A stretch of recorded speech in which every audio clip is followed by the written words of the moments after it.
அகிலம் நியூஸ் நேயர்களுக்கு வணக்கம். இன்றைய இரவு நேர பிரதான செய்திகள். முதலில் தலைப்புச் செய்திகள். தாய் தந்தை வெளிநாட்டில் உள்ள பிள்ளைகளுக்கு வெளியான மகிழ்ச்சி தகவல். திரிபூசா உற்பத்திகள் குறித்து வெளியான முக்கிய அறிவிப்பு. பாடசாலை மாணவர்களுக்கான போக்குவரத்து கட்டணம் குறித்து வெளியான தகவல். மேலும் உயரும் எரிபொருளின் விலை, IOC சினோபெக்கின் தீர்மானம். மிளகாய் பொடி வீசி கொள்ளையடித்த கர்ப்பிணி பெண் உள்ளிட்ட குடும்பம். முச்சக்கர வண்டி கட்டணங்கள் குறித்து வெளியான முக்கிய அறிவிப்பு. அலுவலக ஊழியர் செய்த கொடூர சம்பவம், படுகொலை செய்யப்பட்ட இளைஞர். மீனவரின் வலையில் சிக்கிய ஆபத்தான பொருளால் பரபரப்பு. அதிக விலைக்கு அரிசி விற்பனை, பொதுமக்களுக்கு வெளியான அறிவிப்பு. தொடர்பென விரிவான செய்திகள். வெளிநாடுகளில் பணிபுரியும் இலங்கை தொழிலாளர்களின் பாடசாலைக்கு செல்லும் குழந்தைகளுக்கு புலமை பரிசில்களை வழங்குவதற்கான விண்ணப்பங்களை இலங்கை வெளிநாட்டு வேலைவாய்ப்பு பணியகம் கோரியுள்ளது.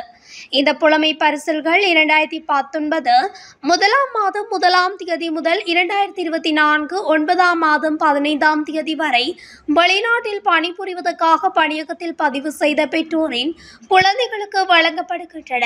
2024ஆம் ஆண்டு 5ஆம் ஆண்டு புலமை பரிசில் பரீட்சையிலோ 2023 அதாவது 2024ஆம் ஆண்டுக்கான காப்போது சாதாரண தர பரீட்சையிலோ 2023 2024ஆம் ஆண்டுக்கான காப்போது உயர்தர பரீட்சையிலோ சித்தி பெற்று அரசு அல்லது தனியார் பல்கலைக்கழகம், அரசு தொழில்நுட்ப கல்லூரி அல்லது பிற அரசு கல்வி நிறுவனத்தில் கல்வி கற்கும் மாணவர்கள் இந்த புலமை பரிசில்களுக்கு விண்ணப்பிக்கலாம். தரம் 5 புலமை பரிசில் பரீட்சையில் சித்தியடைந்த மாணவர்களுக்கு 25,000 ரூபாவும், காப்போது சாதாரண தரத்தில் சித்தியடைந்த மாணவர்களுக்கு 30,000 ரூபாவும், காப்போது உயர்தரத்தில் சித்தியடைந்த மாணவர்களுக்கு 40,000 ரூபாய் புலமை பரிசிலும் வழங்கப்படும். இந்த புலமை பரிசில்களை பணியகத்தின் உத்தியோகபூர்வ இணையதளமான www.slbfe.k பார்வையிடுவதன் மூலம் பெற்றுக் கொள்ளலாம். 2024ஆம் ஆண்டில் இலங்கை வெளிநாட்டு வேலைவாய்ப்பு பணியகம் இலங்கை தொழிலாளர்களின் 2688 பிள்ளைகளுக்காக 81.12 மில்லியன் ரூபாய் மதிப்புள்ள புலமை பரிசில்களை வழங்கியுள்ளமை குறிப்பிடத்தக்கது. திரிபூசா உற்பத்தி நடவடிக்கைகள் நிறுத்தப்பட்டுள்ளதாக தெரிவிக்கப்படும் கருத்துக்கள் முற்றிலும் பொய்யானவை என ஸ்ரீலங்கா திரிபூசா லிமிடெட் அறிவித்துள்ளது.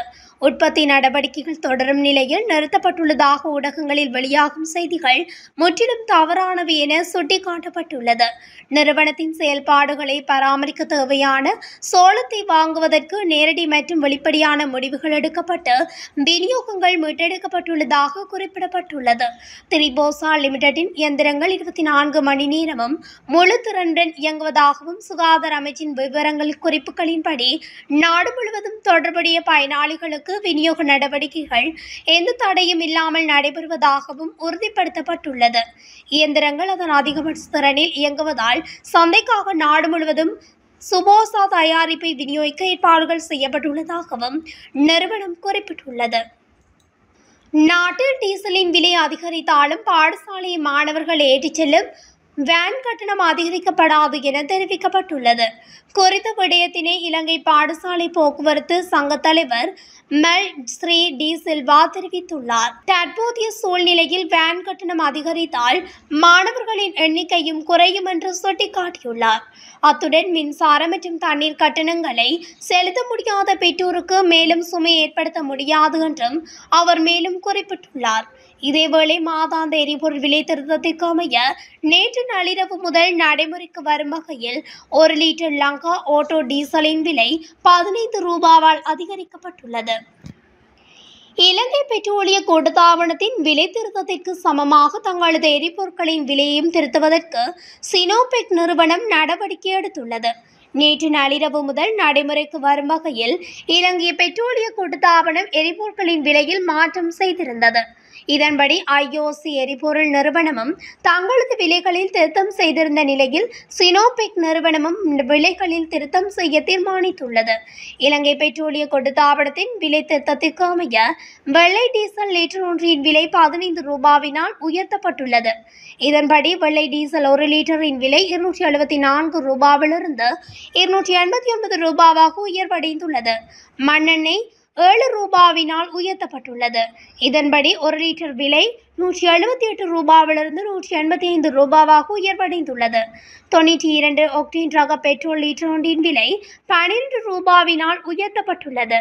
இதன்படி 92 ஒக்டேன் ரக பெட்ரோல் 1 லிட்டரின் விலை 293 ரூபாவிலிருந்து 305 ரூபாவாக உயர்வடைந்துள்ளது.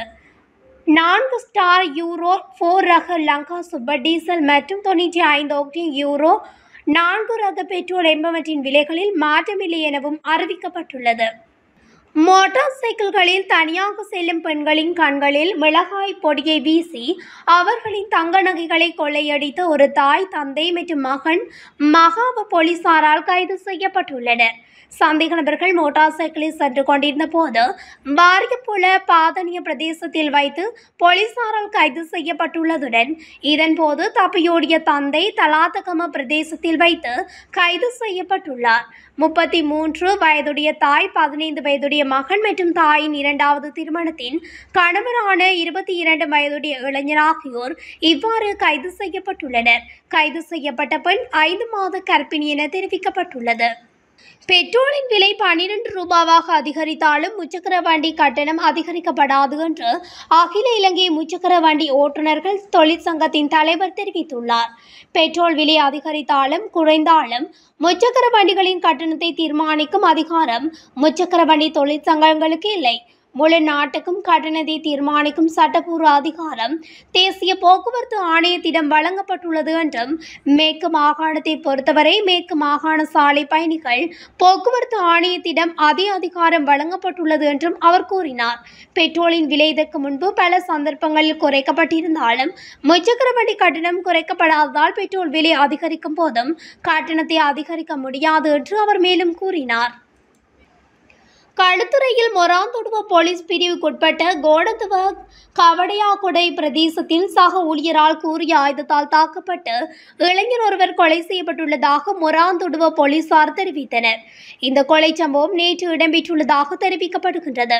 கொலை செய்யப்பட்டவர் புத்தளம் லுணுவில பிரதேசத்தைச் சேர்ந்த 29 வயதுடைய இளைஞன் ஆவார்.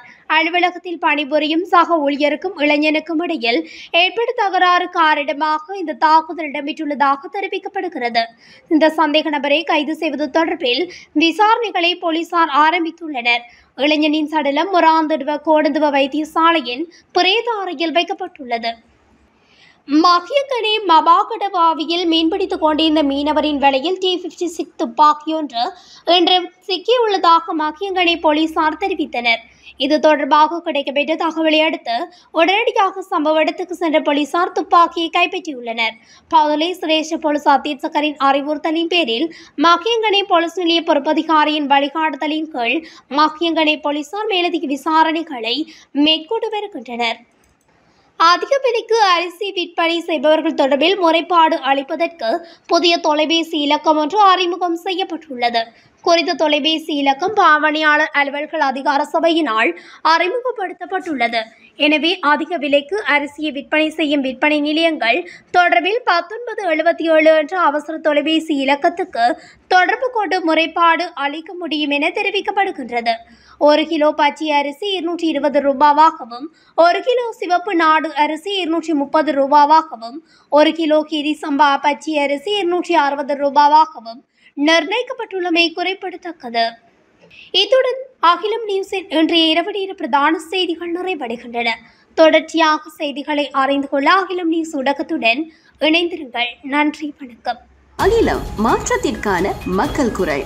இந்த வீடியோ பிடிச்சிருந்தா லைக் பண்ணுங்க, கமெண்ட் பண்ணுங்க, ஷேர் பண்ணுங்க. மறக்காம கீழே இருக்க பெல் ஐகானை கிளிக் பண்ணுங்க.